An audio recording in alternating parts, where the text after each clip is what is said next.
pulling your shirt out. Is that, Hyman? Say check. Check. Well, you don't need to look down the whole time.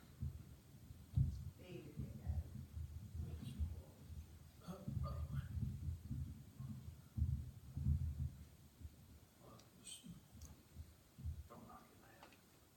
All right, she is going to sing "Open the Eyes of My Heart," and we can all sing it with her. Y'all know this song, right? Yes.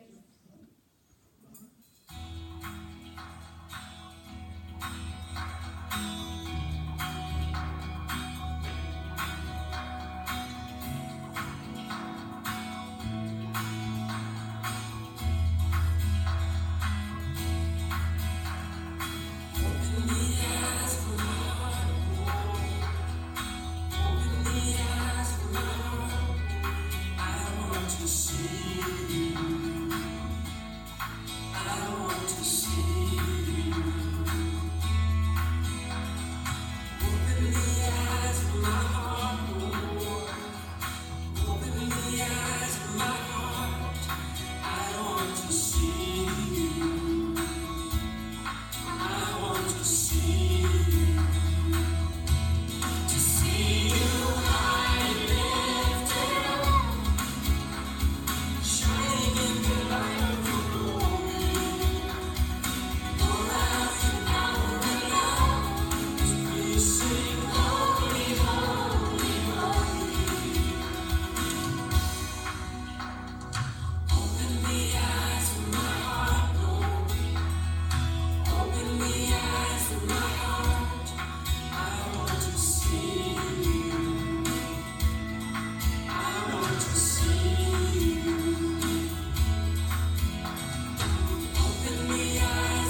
like to read along tonight, we're going to be in Genesis chapter 7.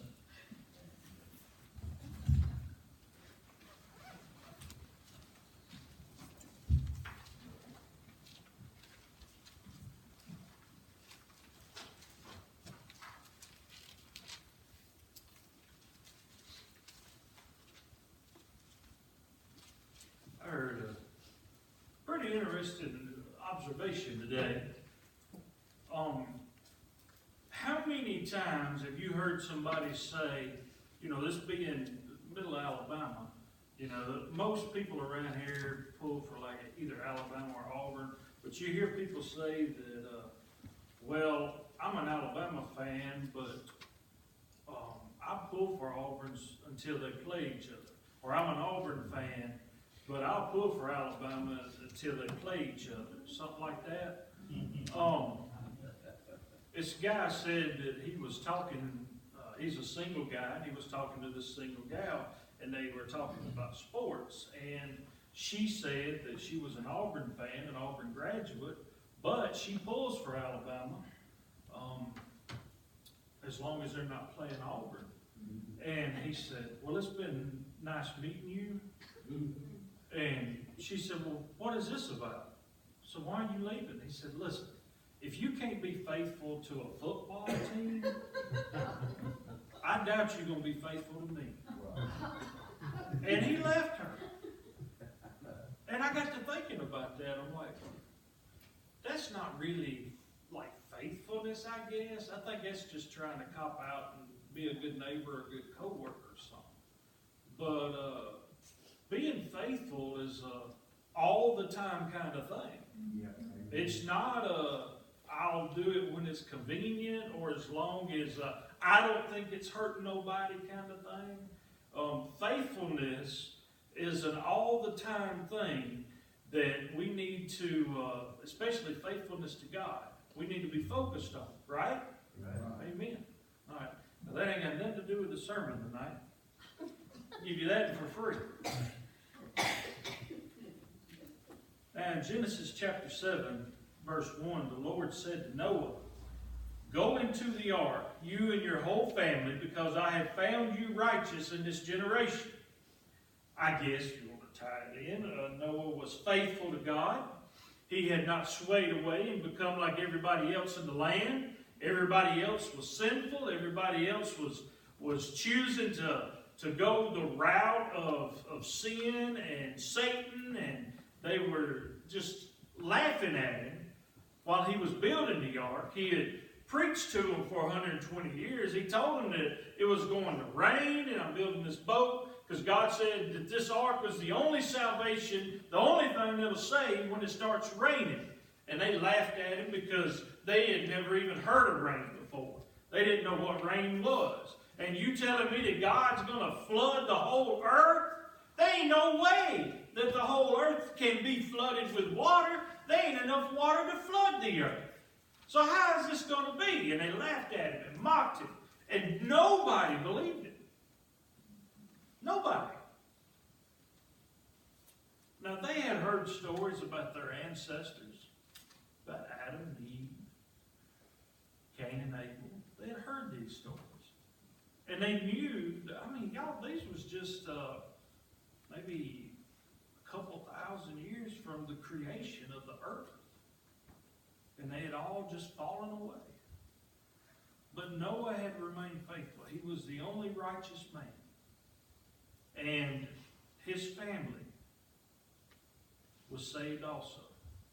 Now, it says here, God said to Noah, go into the ark, you and your whole family. It says, take with you 7 of every kind of clean animal, a male and its mate, 2 of every kind of unclean animal, a male and its mate. They took 7 of the clean animals so that they could offer sacrifice. This would be sheep and stuff. All the unclean animals was just to preserve that species of animal. It says, and also 7 of every kind of bird, male and female, to keep their various kinds alive throughout the earth. 7 days from now, I will send rain on the earth for 40 days and 40 nights, and I will wipe from the face of the earth every living creature that I made. So that included all the human beings, all the animals, all the reptiles, everything that was living on the face of the earth would be wiped out. And Noah did all that the Lord commanded him. Now, I want you to understand the picture of this, because this is the hardest part of remaining faithful. In Noah's time, he didn't have a lot of the distractions that we had. And yet, he was the only one that could remain a faithful man and a righteous man. Build this boat because it's going to flood. Right. I don't know if they even had many boats back then. Surely they didn't have one as big as the ark. So he gets on the boat. All these animals showed up. It ain't like he drove a U-Haul around the whole world, getting up 2 kinds of every animal, picking them all up, checking them, making sure you got one male and one female. They just showed up from all over the earth. Now, I want you to understand something, little. I don't think that you necessarily have to read school books to learn biology and history and stuff like that. You can find it in the Bible. Several of the books that I read talked about how the continent shifted and this, that, and the other over millions and millions of years. That's hogwash. This is when it happened. All of the earth, they call it Pangea, all the continents were together. All right? You can look at South America and Africa and see how they fit together and all that stuff. At this time, they were all together. And that's how all the animals from all over the earth got there. Because you're thinking about a buffalo. How did a buffalo still be a buffalo after Noah's Ark? You know, I mean, was it a new species? Well, it had to be on the Ark. How did it get from North America all the way over there to the Middle East? Well, it just walked because there wasn't a big ocean in between it back then. After the flood, during the flood, is when all the earth got moved and set where it is. Y'all ever seen how floodwaters move dirt? Yeah, they shook it up. So when your science teacher at college, when y'all go back to school, when they start trying to explain to you about the continental shifts and whatnot, stuff like that, how it took millions and millions of years, you stand up and you confidently say, I have a rebuttal. The earth's only 6,000 years old, and the continent shifted during the flood. They're going to look at you like you crazy. But the only book that I really trust says so. So that's what I'm going with. And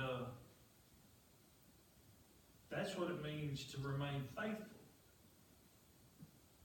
Now, in going through this series about the beginning of creation and all that, there's been a lot of things that we've come across that don't mix well with man's thoughts of creation or thoughts of how the earth became what it is today.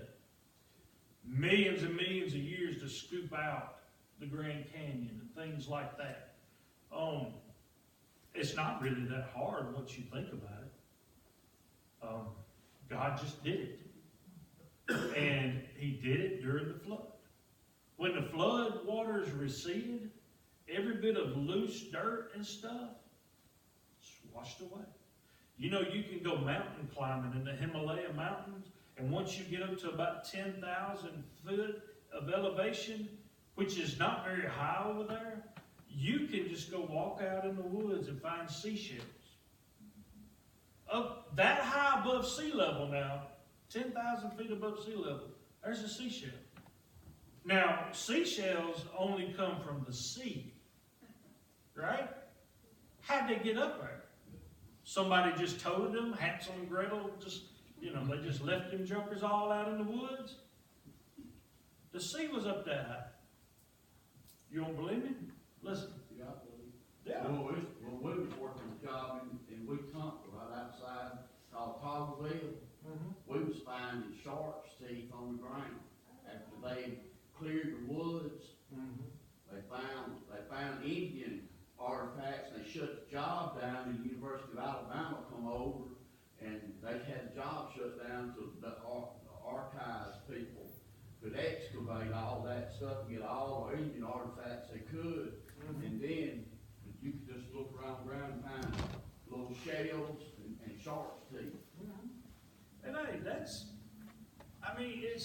not surprising, Right. you know, because when the earth is flooded like it was, there's all kinds of stuff that got tossed around. You think about how deep the water was here. Hang on, I'm getting ahead of myself. So Noah did all like getting on the boat. He got on the boat with all the animals, Right. and they waited for a week.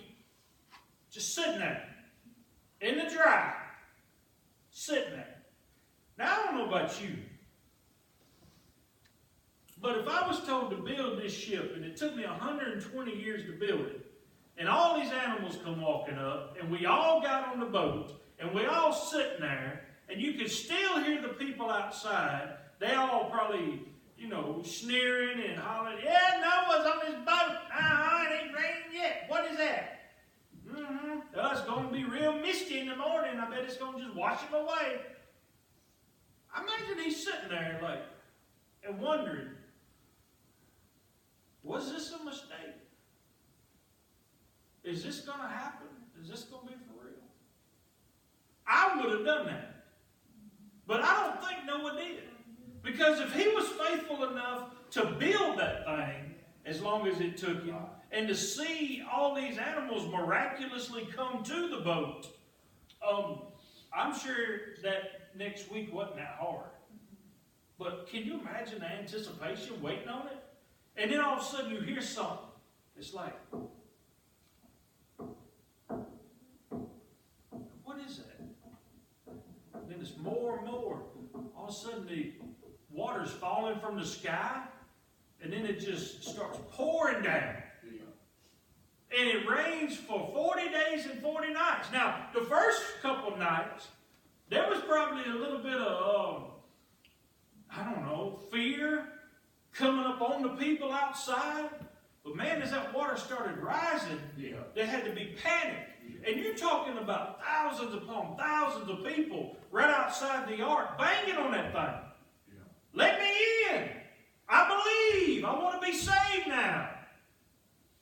It's too late. See, even salvation offered to us and the mercy that it takes to get us to the point of salvation, it runs out. The door will close one day. That's right. And it's when we stop living here on this earth. When our bodies stop breathing, then our soul is dedicated to where we have built our eternity. Amen. Now, if we have not been saved at that point, that's the same as not getting on the ark. The door has been shut, and God shut it. There's no way to get on. It says Noah was 600 years old when it started raining. That's on up there. He was 600 years old when the floodwaters came on the earth, and Noah and his sons and his wife and his son's wife entered the ark to escape the waters of the flood. Pairs of clean and unclean animals, birds of all creatures that move along the ground, male and female, came to Noah and entered the ark as God had commanded Noah. And after the 7 days, the floodwaters came on the earth. Now, it says in the 600th year of Noah's life, on the 17th day of the second month, y'all got all that? The 17th day of the second month, on that day, all the springs of the great depth burst forth, and the floodgates of the heavens were opened. And rain fell on the earth for 40 days and 40 nights. Had a teenager ask me one time, where did all the water come from to flood the earth? Did God just make more water? And I said, no, I don't think so. They said, where did all the water come from? I said, well, you look at the quantity of water that's on the earth right now. We are basically kind of like living on an island. Ain't there table water just about everywhere? Doesn't it say that the water sprang from the depths? There's a lot of water that's underground that God just took and moved it above ground. He opened up springs, and all that water started just coming to the top. Then he started evaporating this water, causing it to rain, which it had never done before. And there's plenty of water in the cold places that's sitting above sea level. I mean, you can go talk to a bunch of people right now. It's melting. It's fitting to flood the earth. Well, it's actually not going to flood the earth again because there's a rainbow in the sky that tells me that he's not going to do that. But it might wash away some cities. But he's not going to cover the whole earth with it. But all the water that was needed to cover the earth for Noah's flood is here on earth. And then afterwards, it receded back down to where it was. God can make things like that happen. We have historical evidence of that right here in our Bible. It says, verse 13, on that very day, Noah and his sons, Shem, Ham, and Japheth, together with his wife and the wives of his 3 sons, entered the ark. And they had with them every kind of animal, pairs of all the creatures. The animals going in were male and female. It says in verse 16, then the Lord shut him in. God shut the ark. He sealed the door. Right. Now the door wasn't at the top of the boat. It wasn't like they had a big cruise ship, one of them big step deals. Right. There was a door on the side of the boat that let down and it became a ramp for them to walk up into. Right. And then God shut the door himself. Doesn't that say the Lord shut him in? Yeah. Yes. So that means that God shut the door. Ain't that what that means? Right. So God took that big door and he shut it and he sealed it up. That means no more getting on and no getting off. It was sealed. It says in verse 17, for 40 days the flood kept coming on the earth, and as the waters increased, they lifted the ark high above the earth. The waters rose and increased greatly on the earth, and the ark floated on the surface of the water. They rose greatly on the earth, and all the high mountains under the entire heavens were covered. What's the highest mountain you think of? Everest? That's up right. That's the biggest one, right? Now that's over, over 5 miles high above sea level? I want you to understand this now. If Everest is over 5 miles above sea level, and the water got over that, hang on a minute. And it's supposed to be 20-something feet over the top of the tallest mountain. It says they rose and covered the mountains to a depth of more than 20 feet. So the highest mountains, the water was at least 20 foot deep on the top of Everest. Do you know how deep that would be here? How far are we above sea level? I don't know. Maybe a couple hundred feet? Highest elevation in Alabama is up there at TV Tire. The Cheatham, right? A couple thousand feet. Yeah. All right? So, right about here, we would have been about 5 miles deep in water. 5 miles deep in water. Can you imagine the weight of that amount of water right here? It's no wonder the continents just decided to split and move.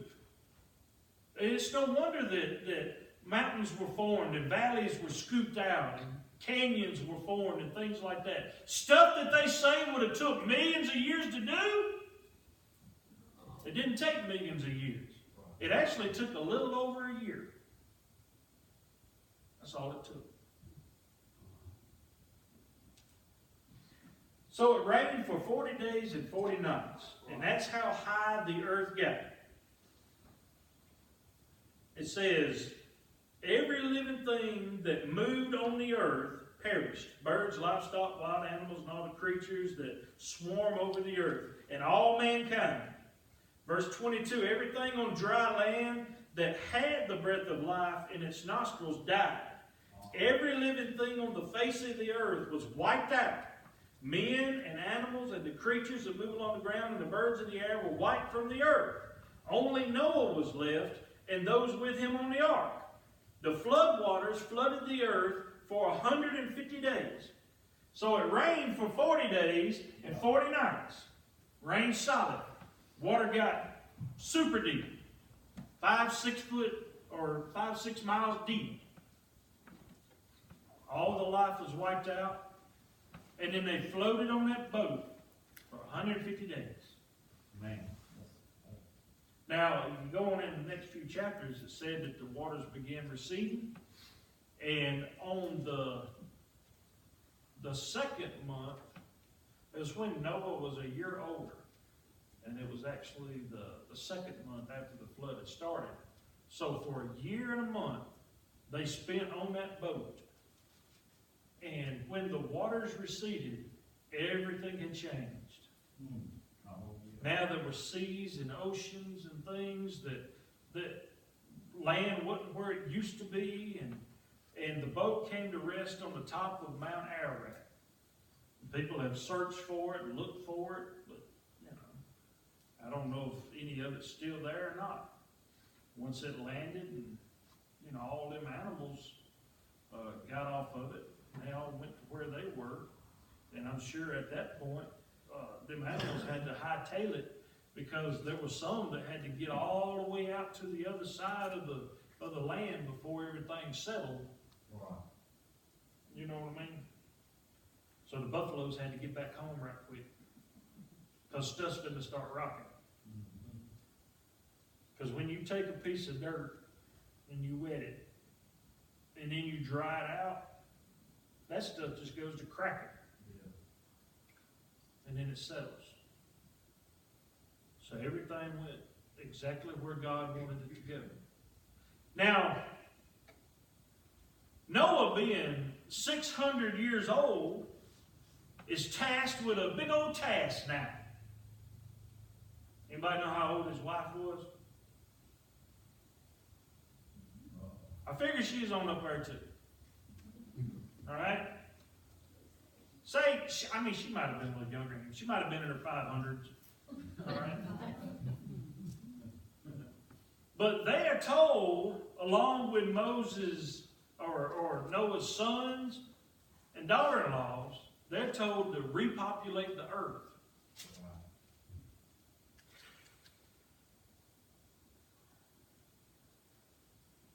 That's a big task for a 600-year-old man. Believe Noah lived to be 950. Wow. And after Noah's generation, mankind stopped living to be that long. God shortened the days to 120 years. So man, when Noah and them had when they had their family get-togethers, you think you got a lot of grandkids and you got to buy a lot of presents. Yeah. And Noah had a bunch. They had to repopulate the earth and start it all over. And as we're going to find someday, it didn't take them very long to go on and mess that up. Yeah, They decided, well, you know what? We believe in God. We would like to build a tower that goes all the way up to Him. And they started building it. So we're going to learn where different languages come from Sunday. But tonight, I think the point of the lesson is, if you remain faithful, no matter what the circumstances are, no matter what's going on around you, even though the earth may be changing and shifting beneath your feet, you can remain faithful to God. Right. He has given us no reason to not be faithful to Him. He has never lied to us. His Bible is 100% truth, telling us the truth, and we don't have any reason to doubt it. Right. He's never written anything in His Word that contradicts any other part of it. It's all very easy to understand. So, let's remain faithful to God. Now, if you'd like, this week you go ahead and you read chapters 8, 9, and 10 And that'll tell you more about Noah and his family and the covenant that God made with Noah. Now, we all know that God put a rainbow in the sky. And that was a covenant, an agreement that he made between himself and Noah. And that agreement, that promise was that he will never destroy life on earth with a flood again. Right? All right. Can somebody tell me, we are told in our Bible what the next big judgment where all of life is wiped out on earth, what's he going to use for that? Fire, right? Now, it's kind of interesting that he uses water one time, which we equate to cleansing. He cleansed the earth the first time. The next time, he's going to destroy it.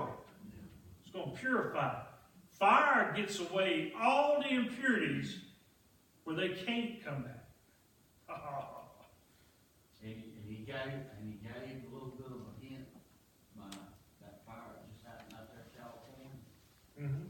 And supposedly that fire company, you know, the line started and all that kind of thing. Well, you know what a fire, as we know of a fire, like forest fire, that thing break out and then you wait a little while, it'll rain and stuff, and then stuff will start growing again, but it's not going to be so with the last fire. No. Fire's going to rain down from heaven. You know. And y'all, at that point, it's going to be like meteorites and stuff hitting the earth, and it's going to burn everything up. And then God's just going to, he's going to destroy earth, the whole planet, and then just make a new one. And the only way that you will ever see that new earth is if you are present with the Lord when that destruction takes place. And if you are a child of God, if you are saved, you're going to be able to walk on the new earth. There's going to be something else. Yeah. Man, they ain't no telling what it's going to be like. They ain't no telling what kind of, it may look like, kind of like Dr. Seuss decorated it or something.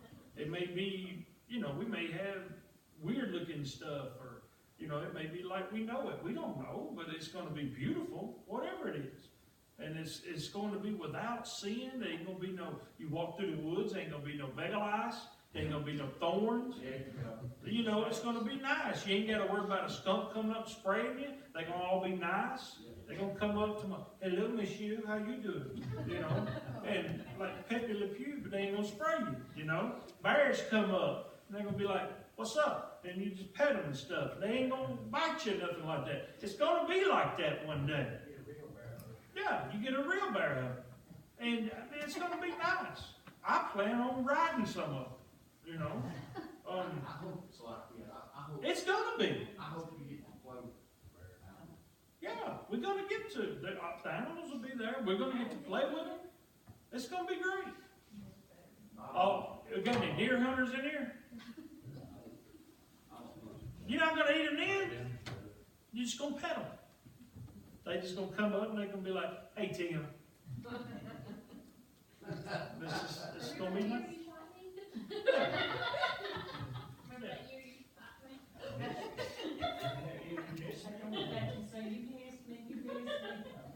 This is going to be great.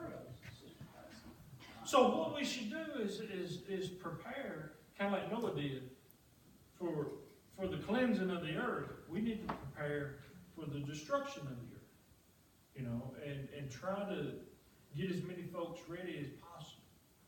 Okay? And as far as Stump said, that's all I got to say about that. Amen. Any other prayer requests? All right, Brother Mark, will you close for the prayer tonight?